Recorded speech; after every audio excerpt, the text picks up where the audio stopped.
You have a comedy special coming out May 30th on Hulu, Foolish. It's been a long time since you had a comedy special. So why the long layoff? Jemele, I just got caught up in radio. You got new comedians coming out. I was in the spotlight in 2000 to 2004, and I started to just focus on radio. I was still performing on weekends. I was still doing shows.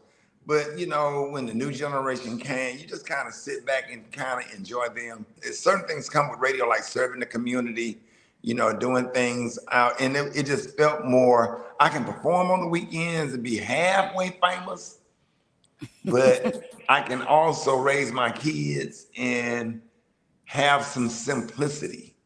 So radio gave me balance. Radio kept me from the Hollywood scene, and I don't feel like I really missed anything. I did my little parts in movies, and First Sunday and Friday After Next and all of the television appearances. And I think I did enough and got a good balance. Because sometimes you can chase that star. It's a lot of people in the cemetery that have chased that star too hard. And Hollywood is really weird. And I'm just glad that I was able, to do radio still and perform on weekends and raise my kids and just have some balance. So I just thank God for the choices that I made, because all money ain't good money, Jemele. You know what I'm saying? Like, I'm glad. I love who I am, and I'm glad and I'm proud of the decisions that I made. But I went out on a fishing trip with David and Lynn Talbot. You know them, David and Lynn Talbot. So we was out on the boat. We was watching some whales swim, I'm a boat captain. So we were driving over to the Bahamas. The ocean was flat that day. He said, "Hey man, you need to do a comedy special." He said, "You haven't been presented the right way." I was like, "What you mean?" He said, "I seen your other comedy specials or whatever. Lynn is a fan or whatever, my prank phone calls, all of that stuff." And he said, "You still a great performer. Like when I perform, I really perform. I put on a show. I have music. I do characters. I played the piano on stage. All of this stuff." And he was like, "You just need to be shot on film. You need to be presented the right way." I was like, "Okay, let's do it." So we got together and we shot it. It killed. And I don't know if you've seen the clips, but when people like Bill Bellamy and Rashawn McDonald, Earthquake, D.L. Hughley, Steve texting me back like fire emojis. I'm talking like Steve pick up the phone and called, and DL was like, "This looked good." I talked to Earthquake about 30 minutes yesterday. A lot of people don't know Earthquake. We were roommates in Atlanta. I used to, that's the first person to take me to a strip club. He said, Quake said, "You got to get rid of some of those old church work," because I was still a church musician back in the early 90s. I was still playing the organ and piano at church and directing, because I'm out of the music, symphony and orchestra. Like I go to this, I play instruments and read music and stuff. He's like, "Yeah, you on party. You need to come hang out with me." I went to the strip club and ended up in the VIP and went to sleep. I was so sleepy. It was like 11 o'clock. He's like, "Come on, man." But anyway, everybody was proud of it. Bill Bellamy, Earthquake are like big brothers and mentors, and D.L. Hughley. And when they say that they're proud of it, I haven't heard back from Sid and Eric Rohn yet, but I'm waiting for Big Bro, because I used to be Sid's opening act back in the day. So I'm waiting to hear back from them, and once they give their stamp of approval, Anthony Anderson called me or whatever. So he liked it. So I'm really excited about it. It's funny, but I'll send you the clip. It's hilarious. So what made now a good time for you to step back out in this way? Legacy stuff. I have grandkids and stuff, and I haven't done a special in 12 years. And my team thought it was a good idea for me to shoot another comedy special. They said, "You're just as funny as everybody else, and you're really, really talented." I am funny, like for real. I tell you what, you wouldn't want to sit next to me at a funeral. You definitely wouldn't. I could definitely see that. I would make like you look like the type of person that I could not make eye contact with in a moment that's real serious. That is true because as my friends have told me, and even my husband tells me, he's like, "You are just the most giggly person." It doesn't take a lot to make me laugh, and considering how much I've laughed at your humor throughout the years, I know you would be cutting completely up. When I tell you, I like the brat that's on my morning show. They cannot have a meeting with us there together. It don't work. It don't. I can't stand her. I can't stand for Debrat to be in my peripheral vision. I can't be in a room with Shamia. I can't be in a room with Portia Williams. I can't stand them. I can't be in a room with Candy Burris. These are my enemies when I'm trying to be productive. I can't be in a room with them. I'm not. I haven't matured yet. So So from this comedy special, as you mentioned, like you're like a real performer who does a lot of different things.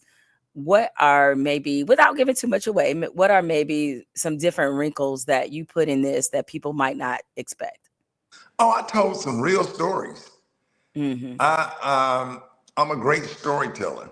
Um, it was an ADHD set. It was all over the place. It was not structured, just like my papers in college and my homework, from subject to subject, from this to that, from that to this. You laughing at this because you think I'm talking about old people. Now I'm over here talking about Lil Daryl or something over here. Now I'm talking about, being older and having a small gut and all of this stuff just is just you know how Dave Chappelle set is just so structured and him and Dion Cole, nah, it don't work out for me that way. I made C's and C minuses and sometimes a C plus, maybe a B every now and then, but it was funny. That's all that mattered. It was like and of course, I'm not no shade on them. They are hilarious. I wish I could have a structure set like Dion Cole and Dave Chappelle and Chris Rock and all those guys. I was all over the place. And that's who I am. That's who I've always been for 35 years of stand-up. So It sounds like back in school, Ricky, you was the class cutter. That's what it kind of oh, sound like. I can't tell you, I was not allowed to go to assembly programs in the 12th grade. I was a fool. Real skinny, had the high box fade. I was the hype man at the basketball games in high school. Come on, everybody had one. Yeah, I can Yeah. definitely see you doing that. Well, to that end, the title of it, "Foolish," is what I guess. Explain what that is about. One time we did a live broadcast from somewhere. I was doing the morning show. I think we was in Greenville, South Carolina. We had this event where we supposed to, where they're mentoring young men, at-risk kids, and they bring them to this event.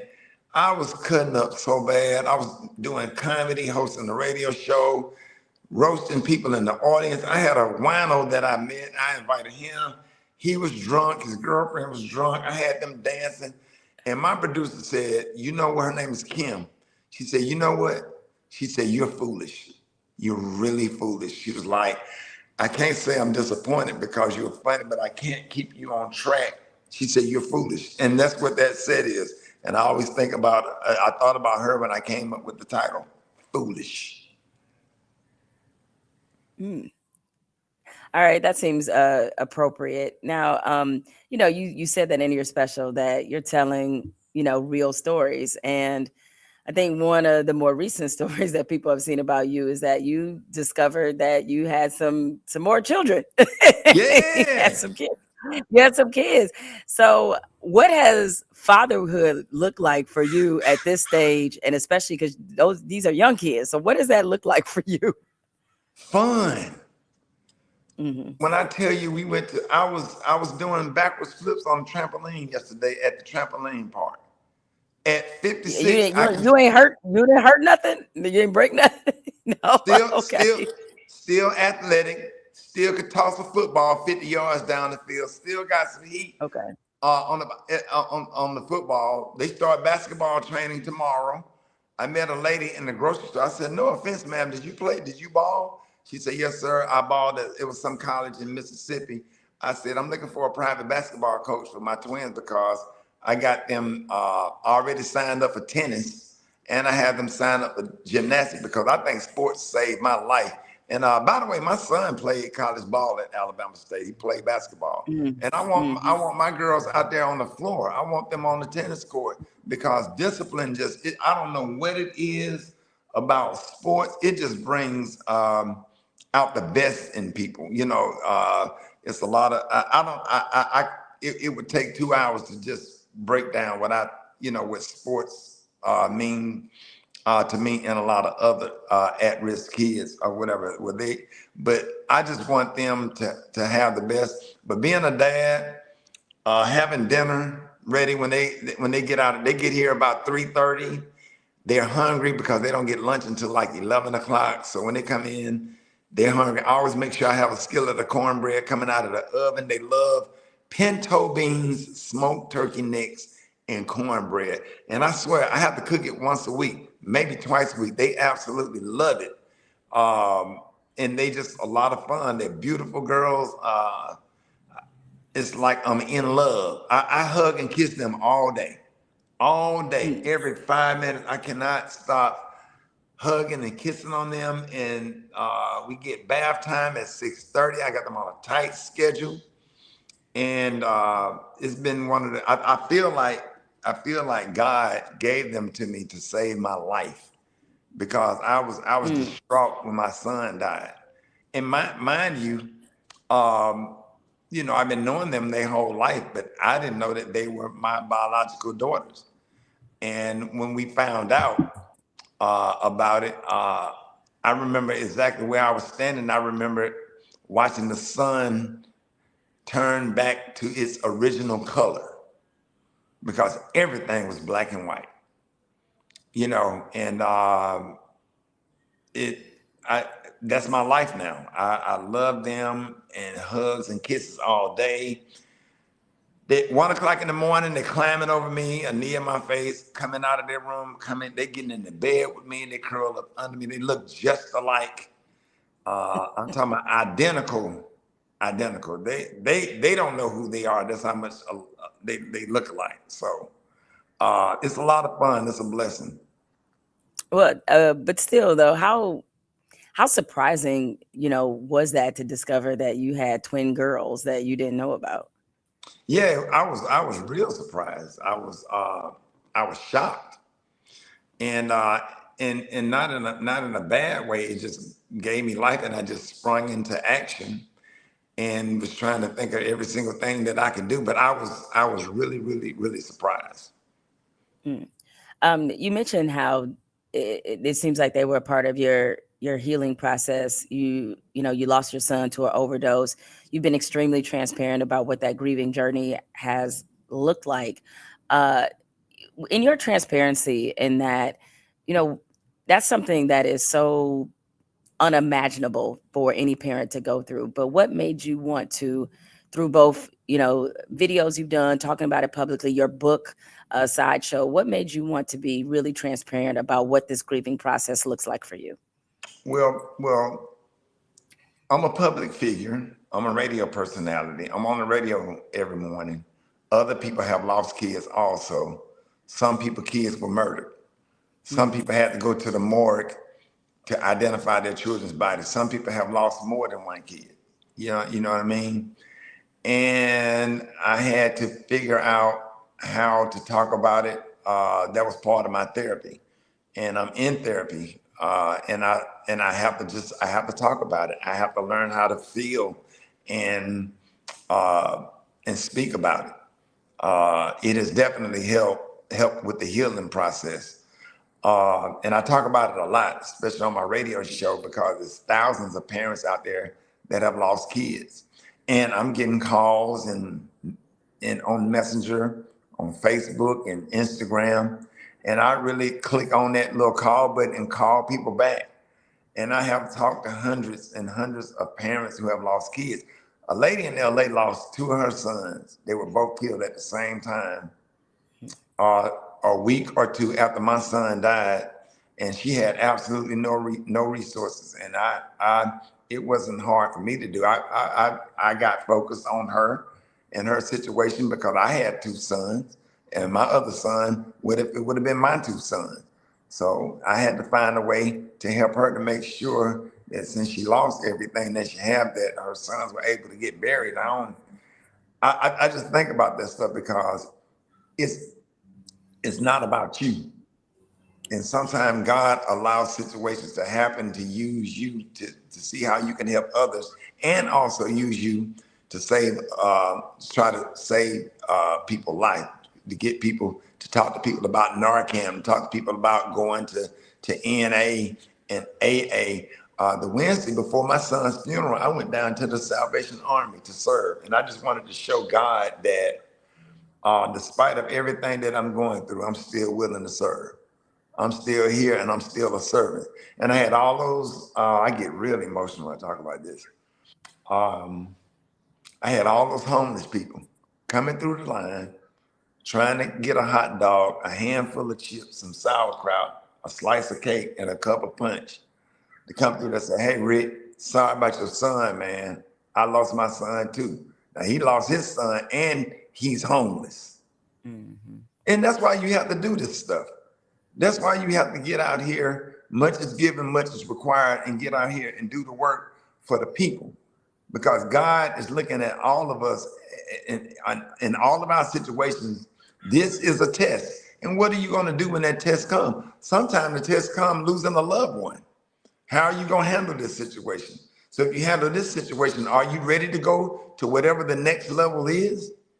A test is not just your washer, your dryer breaking down and your car not starting. Sometimes it's something that you will be, and what's crazy, the test continued because on the 2-year anniversary of my son's death, the day of my son's anniversary, January 29th, I'm dropping off clothes at Davenport and Harris Funeral Home for my Uncle Bruce that I was raised with, the one that played for Bama that died a couple of months ago. You know, I'm literally dropping off clothes, you know, but God is so good. He let the sun shine that day. I turned the R&B station on. He didn't allow me to feel sad. I just went on with business.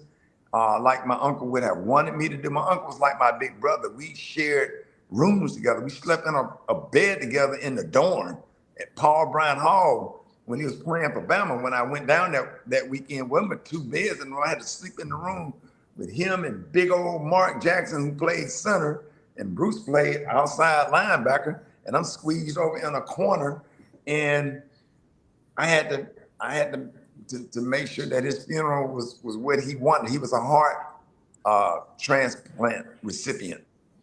And the 1-year anniversary, you know, the whole big Shannon Sharpe interview that blew up, the shot heard across the world. And it wasn't the fact of the interview, it was the fact that it was all lies and everybody believed it and attacked me and my family.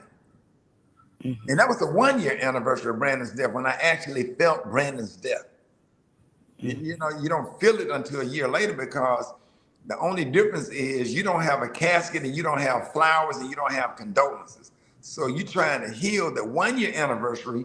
It's like it happened all over again, except that you don't have a funeral arrangements and you're not busy comforting your other kids and your family members. And this interview come out, and not only are you being attacked, your kids being attacked, your family's being attacked, and it's like, you know, another test. How are you going to overcome all of these obstacles? What are you going to do? You know what I'm saying? You can't get in no beef with nobody. I have to answer to Miss Kathy Hughes. I don't want her calling me, you know, because I work for people. I work for Miss Kathy Hughes and Alfred Liggins, and we trying to close a deal with Disney and stuff and whatever. I got to move a certain way. I don't, you know, work for myself or whatever. And I'm not going to get into no beef that'll get other people hurt and killed and harassed and all this kind of stuff. I had to keep it moving, you know. So It's just stuff that that you go through. But yeah, that's why I talk about it, because other people out here going through worse, and you just have to do what's right. Ricky, you were talking about, obviously referring to Katt Williams and some of the things that he said when he did the interview with Shannon Sharpe. He had a lot of criticisms for not just you, but a lot of your comedian colleagues. You chose to, you said, respond in a way because you have to move a certain way. But sitting back now, seeing that all that's been said, is there any part of you that wishes you would have responded differently? Nah, nah, because that wasn't a good time for me to be responding to nothing like that. I was going through grieving. You understand? I was going through a terrible time, and you can't crash out. I just had to stay focused on, stay in therapy and stay focused on what I was focused on. It was always like you was fighting that, but you're dealing with the pain of losing your son. That 1 year anniversary, and all of a sudden lies, and you being attacked on the internet, and it's crazy because I was on the radio, and I was having because I started my first 13 minutes of the Rickey Smiley morning show with gospel music. And I was really having a moment where I'll never forget it. Jonathan McReynolds, May Your Bad Days Prove That God Is Good. That's a record that I really go to when I think about that situation with my son. And people took that clip of me crying and made it as if that's because of what was said on the Shannon Sharpe interview, and how people would just lie. The only thing that bothered me about that is just the lies, and how people would just take a clip of anything and put it with that just to create something to get clicks. But my fans know me. My fans know who I am. I'm not trying to get new fans and all of this. And some fans I don't even want, because if you believe anywhere in your heart all of this stuff that was said about me, then you entitled to that or whatever. And I'm not out here to try to change nobody's mind that's already made up. You know what I'm saying? I'm focused on my fans or whatever. If D.L. Hughley say I'm good, if Pastor Keon say I'm good, if Bishop Joseph Walker say I'm good, if Ben Crump say I'm good, David Talbot, Will Packer, people that matter to me, Barack and Michelle Obama, if I'm good with y'all, if you said that you don't want to have anything else to do with me, I would lose a lot of sleep, because I have a lot of respect for you. I've been following you a long time. It's people like yourself and mentors, and people like Steve and Sid and Mayor Randall Wolfen, Mayor Keisha Lance Bottom, that went to work for the Biden administration, President Biden, who wrote me a personal handwritten letter when my son died. That stuff mattered. If any of those people had said something about me like that, or decided that they don't fool with me because of what was said, I would actually lose sleep. I don't care about what people think. I'm the grandson of Maddie and Ernest Smiley and Ada Mae Armour. I'm proud of who I am, and I don't have no regrets about anything, because that don't make me less of a man. You could single out one of my characters to try to emasculate, yeah, or whatever. That's fine. I do Lil Daryl. I do Joe Willie from Joe Willie and the Deuteronomaires. I do MC T-Bag, We Miss Robert. I do a lot of characters. I was raised by grandparents and great grandparents. Me imitating them started out with a prank phone call. So it started out doing prank phone calls on the radio, and then Bernie Jenkins came and I got kids, I got grandkids. I've raised, young men. I had 3 college athletes to come out of my house. I had a running back, Middle Tennessee State University, my nephew, that was raised here. Football practice. TJ played for Miles College. Malik played for Alabama State. Did a good job the best I could as a parent. Took in kids that was not mine biologically, raised them, and they are successful adults now. So, um, if I'm such a bad person, then why God keep blessing me? Hmm. Um, as you look at this part of your career, you've accomplished so much. You've been on radio for a long time and been a real staple in people's lives. What at this stage in your career continues to keep you excited? I like performing. I just have a good time walking on stage. It's that simple. Television shows, not so much because you're trying to memorize lines and hair and makeup and all of that stuff and wardrobe or whatever. I love to get sharp and walk out on stage in front of a live audience. The Martin Lawrence tour was probably one of the greatest things that I ever done. The Martin Lawrence tour. I had opportunity to open for the Kings of Comedy, back in the day, or whatever. And the opportunities. I was out on tour with Fantasia. I toured with Mike Epps.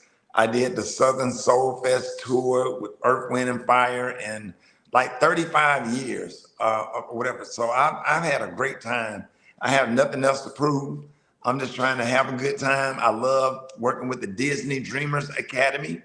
I love being in a position where I can help out with it's a girls' school. I can't think of the name of it right now, but it's in Kenya. These young ladies are saved from arranged marriages and rape or whatever. So we've been donating to that every single year and just doing stuff in the community. So just get out here and show that you're still funny or whatever. But what happens is you put yourself in a position so you can help others. I don't need anything else. I have a home, I have, all the little things that I like to do, and I just like keeping my life simple. But I can make a difference in other people's lives who can't do anything for themselves. uh, as I'm sure you have observed, even though you didn't have a special, as you said, you still hadn't had a special in 12 years. You've still been out there performing, but I'm sure you've observed how the climate and how comedy has changed. A lot of comedians have made note of the fact, some have observed or complained, depending on how you think about it, that the audience these days is way more sensitive and that Oh, yeah. So I would love to hear your perspective about comedians that feel like they can't be themselves on stage because of how the audience responds to certain comedy. I agree with them, and I was with Dave Chappelle every single step of the way. Because if somebody went on stage and talked about tall, skinny people with a beard that wear glasses, I would crack up. And my thing is, if you sensitive and you can't take a joke, stay at home. You can't tell people what to say. If you want to go and attack somebody, go attack some of them MAGA people with all that racism. Stop worrying about what comedians say. We trying to entertain to get your mind away from all that kind of stuff. And you want to nitpick about everything and don't say this way. We say what's funny. And I'm not changing. If I think something is funny, I'm going to talk about it. Because the only thing that I'm saying is what everybody else is already thinking. Because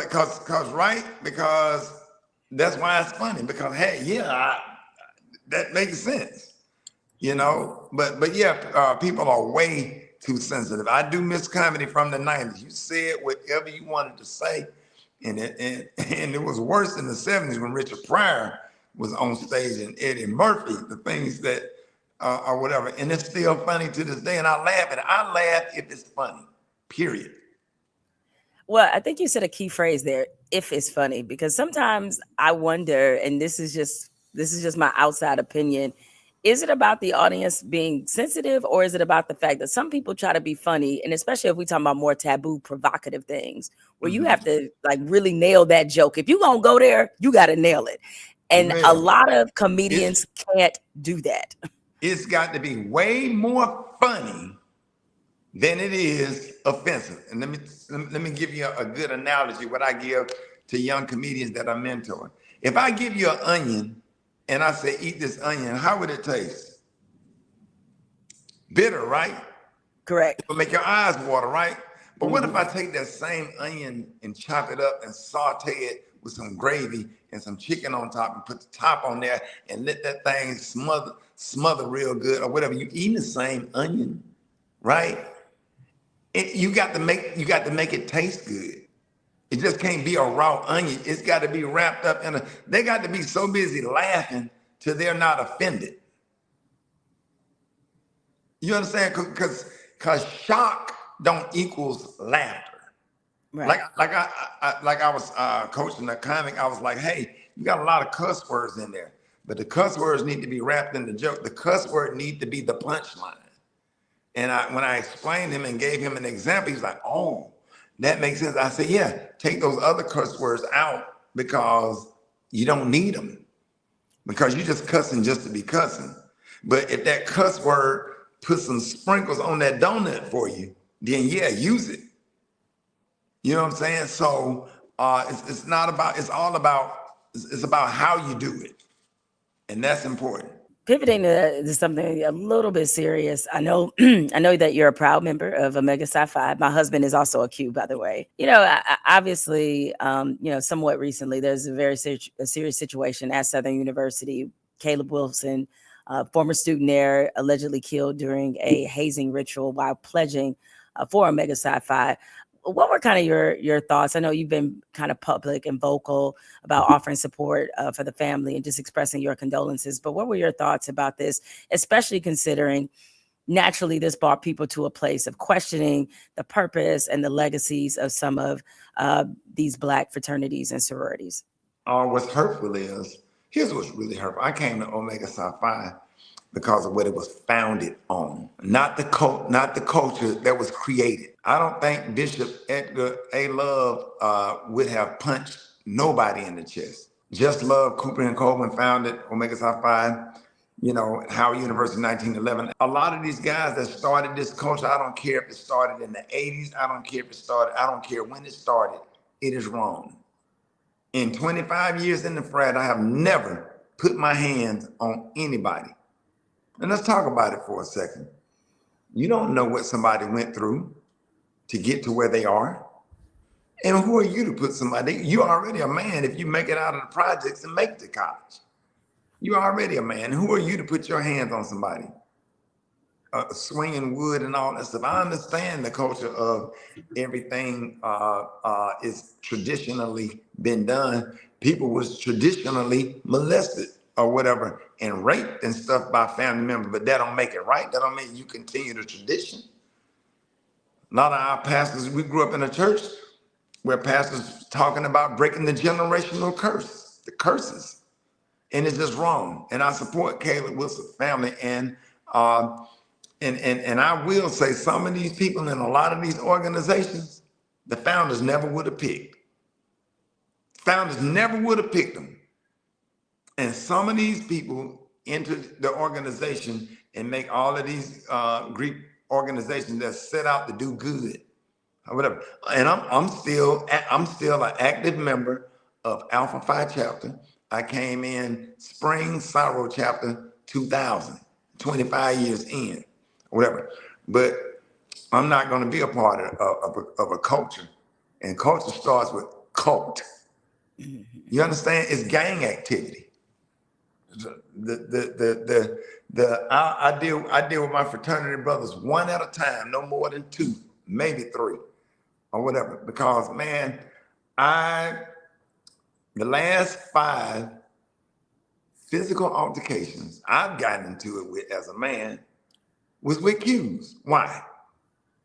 Why I leave the conclave feeling like, now what am I a part of? Right? I'm a member of KK Psi. I don't have no issues. I'm a member of the SCLC. I don't have any issues. I'm a member of the NAACP. I don't have no issues. I march with Alabama State and be around band members and former band members. There are no issues. I'm a marching Crimson Piper. I can go to Tuskegee and be around former band members and band members. I don't have no issues. Right? Why is there always some issues with my fraternity and my brothers? Because that's a culture. Giving people access to be disrespectful and to say stuff, man, this don't represent James Clyburn. This don't represent Ben Crump.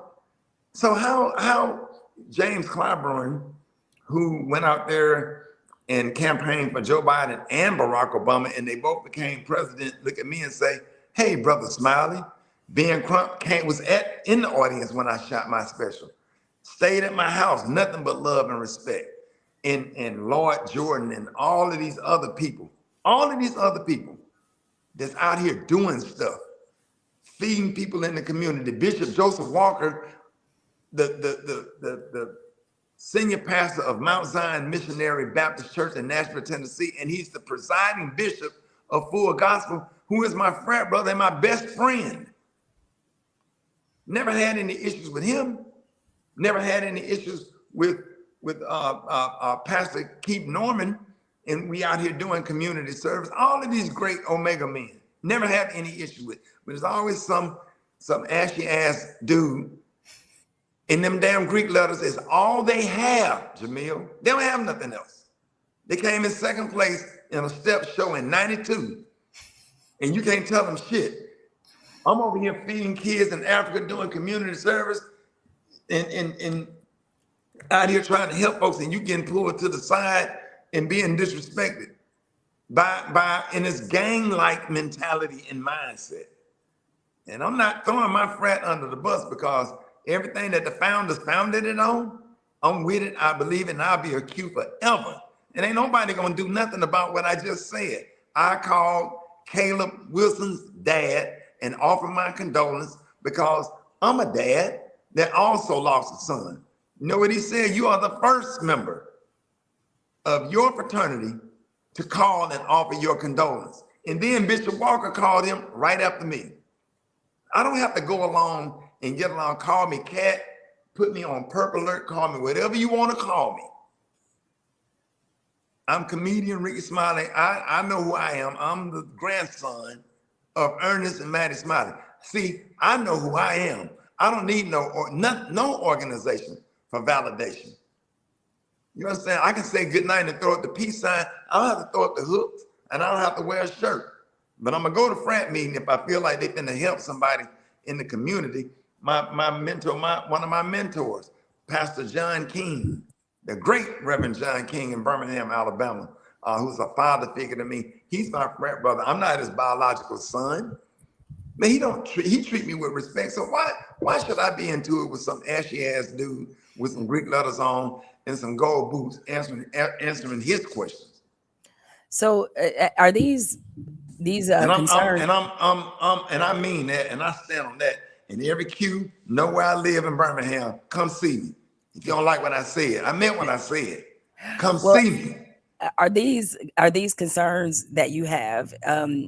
Are these things that you have brought to the larger membership to say, hey, we need to address this?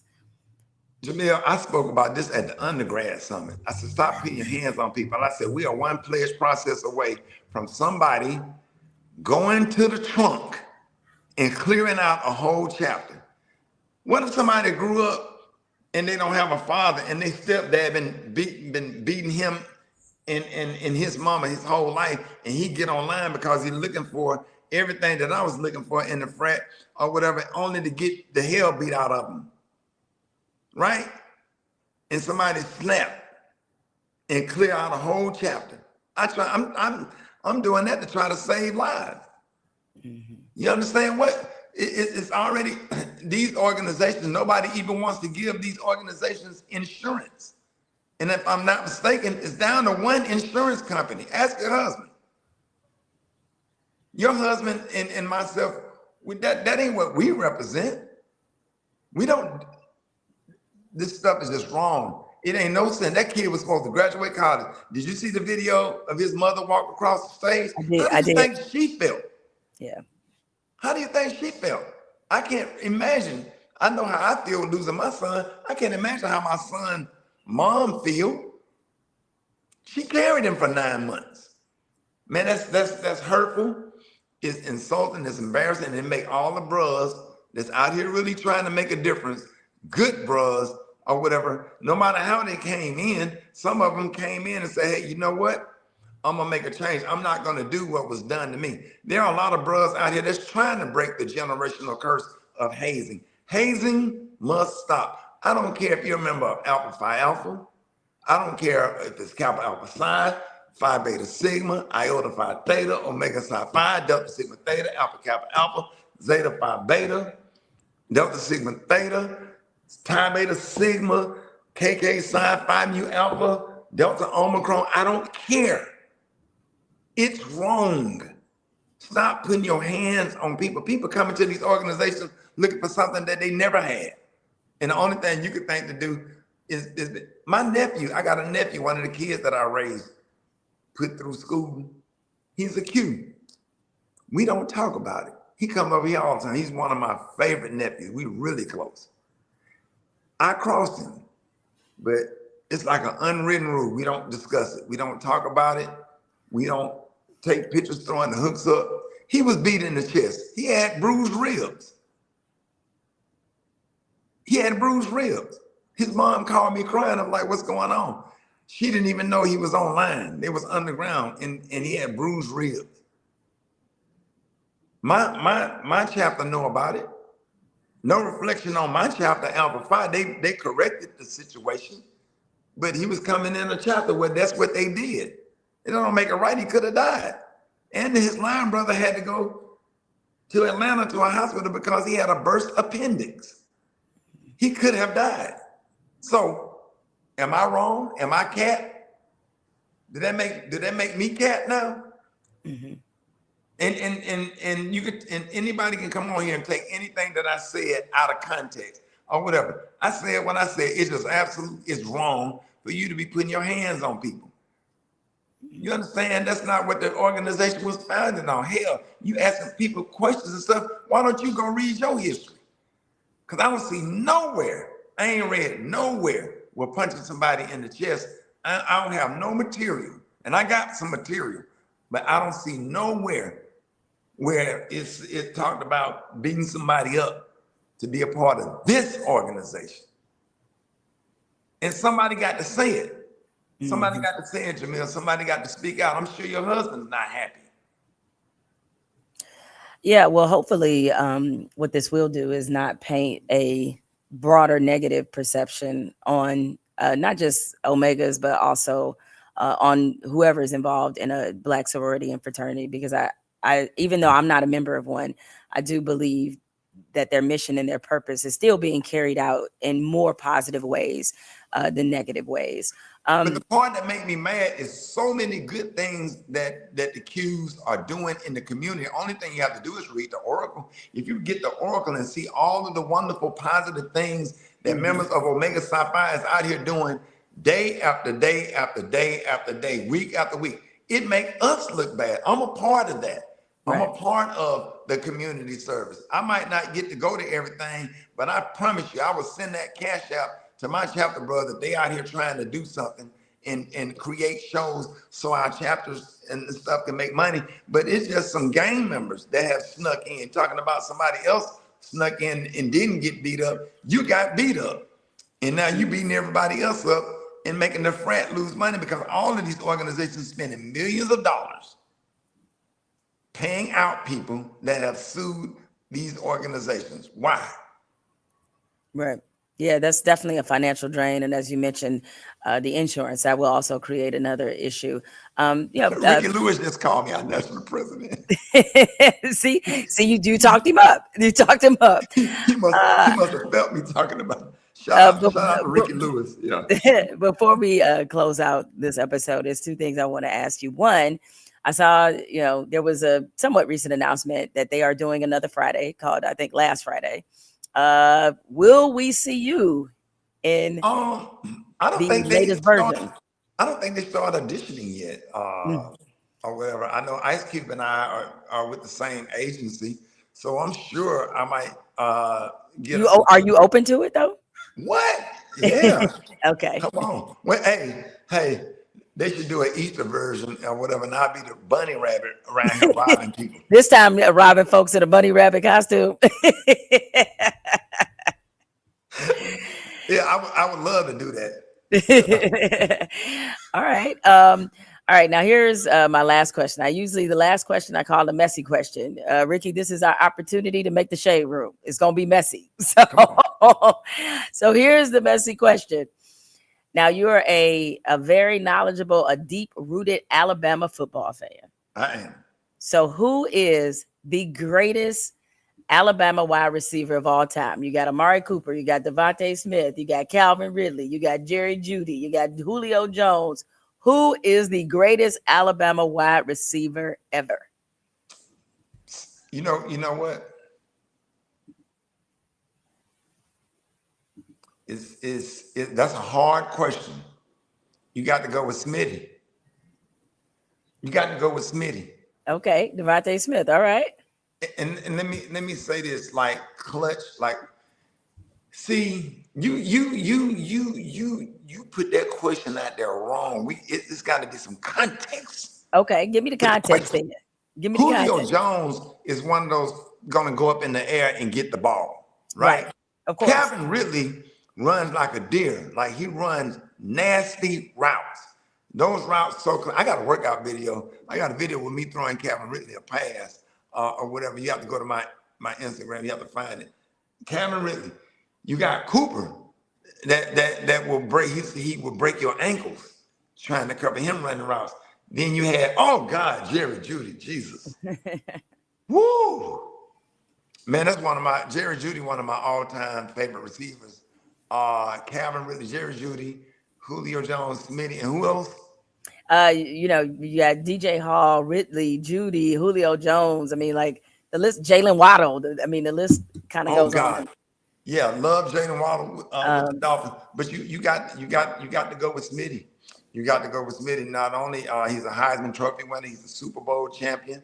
He made that big catch against Georgia. He made a catch against Mississippi State to win the game. It was a cross route, a slant that he ran with Jalen Hurts throwing the ball, and because they was about to lose to Mississippi State that night in Starkville, Mississippi, and then that clutch catch. One time, his freshman year. He was a freshman when he caught that ball. But earlier in the year, I was watching the players go in, and he came up and he was like, "It's a pleasure meeting you." And he gave me his gloves. I got oh his wow. gloves. Oh Oh wow. yeah, but I didn't know that he was going to end up winning the Heisman Trophy and be a star. But that was the only time I met him, and I haven't seen him since. And I'm such a big fan. I would love to have him on the morning show, man. But Smitty, man, when I tell you, I absolutely love him. That's a big guy. That's a big, the smallest, he's the smallest, and man, he fast as hell. Now, statistically, everybody's gonna have their different opinions, but you definitely picked the right person. Devontae Smith, he's got the most receiving yards in Alabama history. He's got the most receiving touchdowns in Alabama history. Think about the He got, Ohio State game in the national championship. Look at yeah. this performance. I mean, If he wouldn't he's have got hurt, he unbelievable. would have really ran those numbers up. They could not do nothing with him. And Mac Jones was the quarterback at the time. And I'm just ready to get back to Alabama having a quarterback that's really, really, really mediocre but accurate with throwing the ball downfield. Yeah, you want AJ McCarron to come walking through that I door? want AJ McCarron. I want AJ McCarron, Mac Jones. I Yeah. love because when you're a threat downfield, that's gonna get those safeties back there. That opens up your running game. Hmm. Whenever you want to talk football, you need to have me on. I'm obsessed, Oh, right? I got you. I'll break it all down for you. And I would not be surprised if Jalen Milroe had a very good pro career. I would not be surprised. He has, from a raw ability standpoint, I guess not to get too far in the weeds, but just from a raw ability standpoint, it was a reason why the scouts were all over him. If he could put that together in the league, that guy there, it will surprise a lot of people. Yeah, my only critique, he has a strong arm. My only critique is accuracy Yeah, and learning that's how where to he's got read, to get better. Yes. defenses. Yes, accuracy. As you said, reading defenses, touch as well. I think that's also something he's got to work on. But he has But every physical ability. He But has it real all. quick, I got to give a shout out to my second favorite team in NFL is the Cleveland Browns, and I'm all Shadur. You all in on Shador? Let's go. All right, let's go. All right, you one of the many that bought the jersey. I think his jersey it had like the best jersey sales of any Rickey out there. Well, Rickey, I just want to thank you so much for joining me. Like a lot of people who've been watching your comedy over the years, we're all looking forward to your new comedy special. Again, it's called Foolish. It's out on Hulu May 30th. And considering all the good reviews and text messages you got in your phone, I know that this is going to be something special. So good luck with that. We're going to support and, make it number one, streaming on Hulu and everything. So thank you for everything and for spending this time with me. And thank you for having me, and congratulations. And I saw you on Below Deck. I love that Oh, you episode. did? Okay. Yeah. Yeah. We had a blast. They Y'all have had a asked. time. We had a time. They have asked us to come back several times. One of these times we're gonna be able to make it fit. So Yeah. maybe you'll see us do it That, again. Who yeah, that's knows? one of my favorite shows, because I am a boat captain. So Oh yeah, Rickey, you need to go on there. I would definitely love to go on Below Deck. So next Okay. time y'all go, let me know. All right. Listen, we'll connect. Don't worry about Okay. it. All right. Take care, Rickey. Thank you. Bye. Bye.